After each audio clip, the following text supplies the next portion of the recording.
Hey everyone, welcome back to my channel. Today I'm super excited to give you a tour of my craft room, a space where creativity comes to life, from my favorite tools and materials to some of my best projects. So with no further ado, let's get started.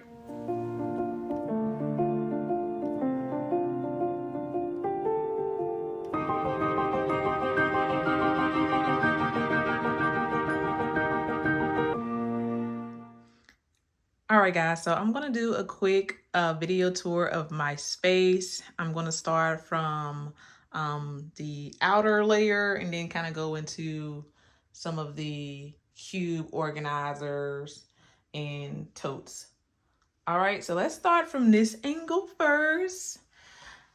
I have here, I've had this for a while. This is like, before I became a crafter, this was my craft organizer, one-stop shop for all things craft related.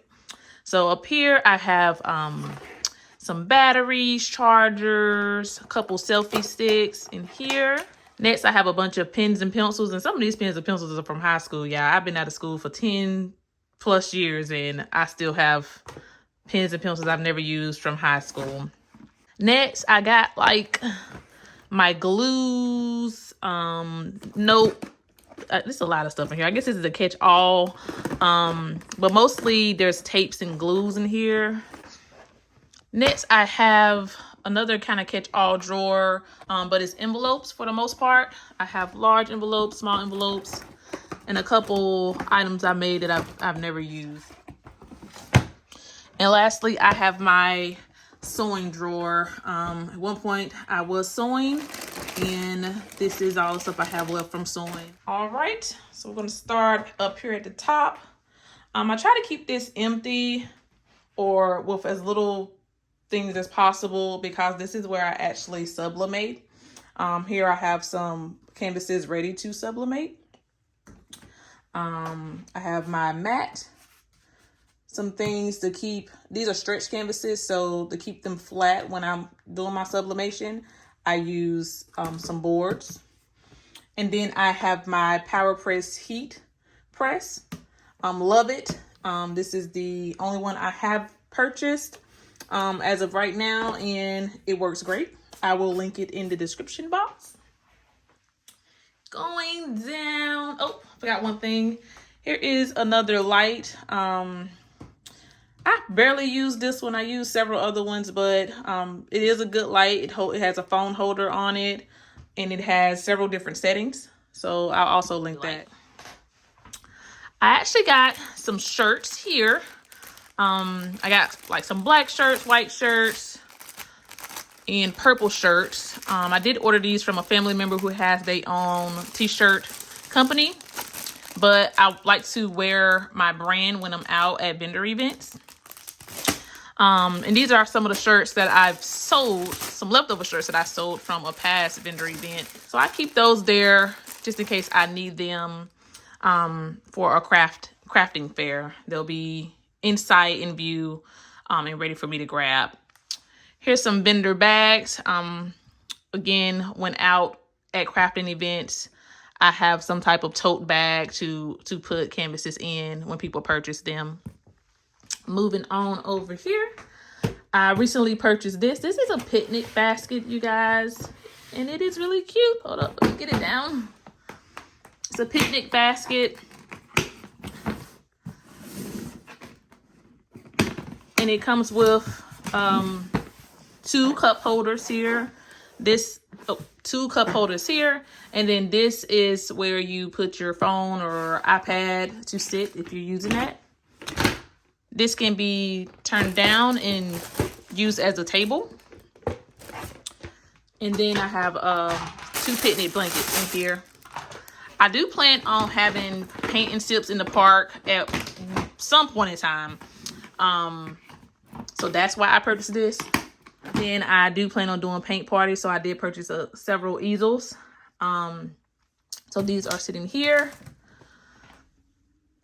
This is one of the bins I use when I'm out crafting, so that just sits there. And we're gonna go on down here to the bottom. And again, you guys, I do not label anything. I just know where everything is. And how this is basically an assembly line at the bottom. I keep my blank canvases to the left. I keep all of my supplies right beside it. When I start putting my supplies together, they go into the third cubby, and I keep all of my sublimated canvases in here. So it just makes it easier for me to prep when it's time to prep. And I'll kind of show you the inside of these. So again, these are just blank canvases. I do have some wood blanks as well. All of my supplies, colors that are not in the primary realm or just extra colors, so like the nudes. Try to keep those separate.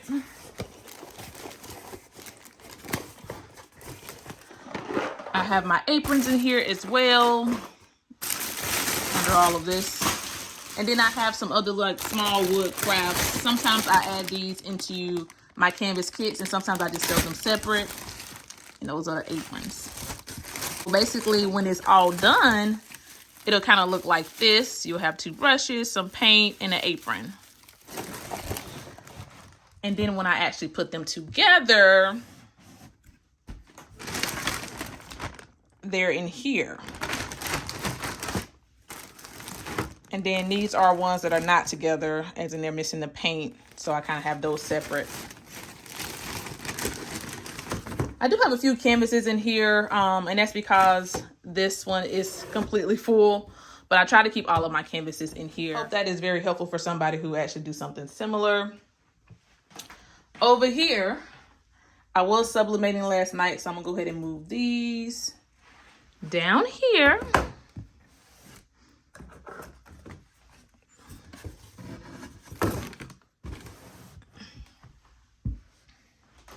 And talk about this little organizer here. So this organizer should have fit inside one of these cubes, but it did not. And once I put it together, I did not want to return it back to Amazon, so I kept it. And it fit nicely here. So I was like, okay, cool. So I have at the top my images. These are printed on regular paper, and I just scanned them on my sublimation printer to print on canvas. Here I have a lot of my Avery products. So we have stickers. I think we have some business cards. Yep. And in address labels. Here's some more stickers. I'll move those up. And then I have lamination paper. Moving on down, we have mailing packages. So we have these purple bubble mailers. We have fragile stickers. And then we have some more bags for vendor craft fairs. And at the bottom, I think we have more mailers. Here's some more easels. These were my original easels. I do not like these original easels. They're very bulky. Oh, sorry. But they're very bulky. They're really hard to store. I'll probably try to sell them on Facebook Marketplace or something, but I mean, they're good, but they're just bulky, and I like for my stuff to be out of sight, out of mind sometimes. These are very easier to store. I think there's probably about 7 or 10 of these here when there's only 4 over here, and you see the difference? So I'm not a fan of that. Have a small little trash can. Usually end up getting filled with paper from printing. Then I have my desk here by the window. I recently got rid of my HP products, and I have me Apple laptop as well as a Apple iPad with a keyboard. You can actually do like a dual screen with these. Love it. Bought the mouse from Amazon. It is not an Apple mouse, but it is compatible with Apple products, and it was fairly cheap. So this is my new baby now, my babies. Moving on over here, which is this little corner over here. Again, I'm going to start at the top. I won't get too close to all of the information because it's more local. But at the top here, when I go to craft fairs, I usually grab business cards, flyers, or whatever. And if I plan on contacting them, if I think that I can do a collaboration with any of the individuals, I will put them on that board. Otherwise, I'll just put them in my business card holder. Next, I have a print that I bought at a craft fair. It's really cute. It's prints, love it. A painting that I did. I have PD, which is the ECU mascot. That is my alma mater. So shout out to the Pirates. Arg! Next, I have, I got these acrylic shells from Amazon, but next I have some paint and paint brushes, as well as another painting that I did. And then we're going to go down to the printers. So first I have my Epson ET2803 printer. This is for sublimation only.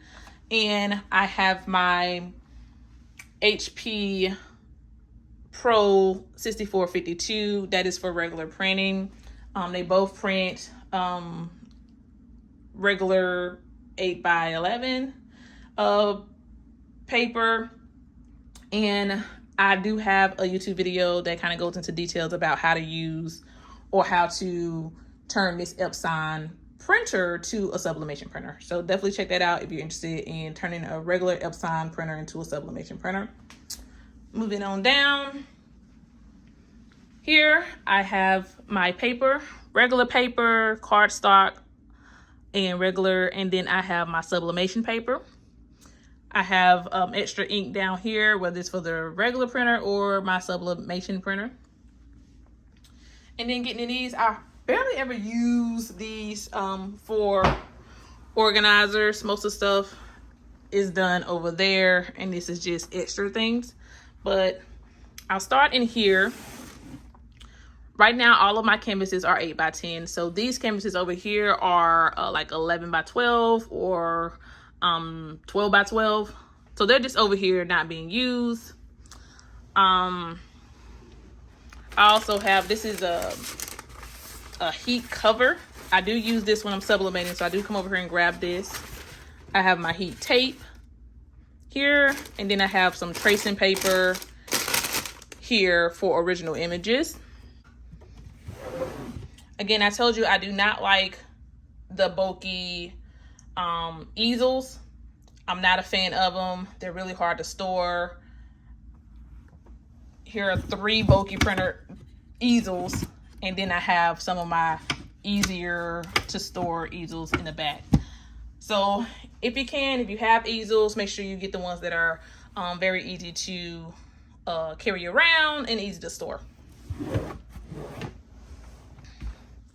Down here, I have my paints, and I am a big fan of the Milo brand paint. It is a US-based acrylic paint, and that is what I've been using for my paint kits. Some of my other paints are from years and years ago.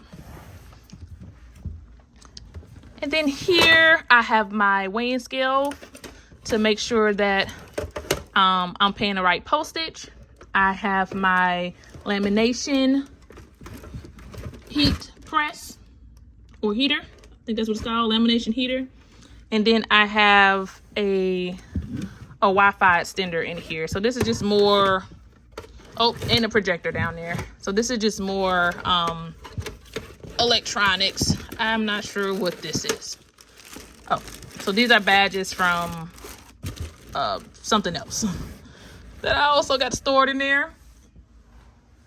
All right.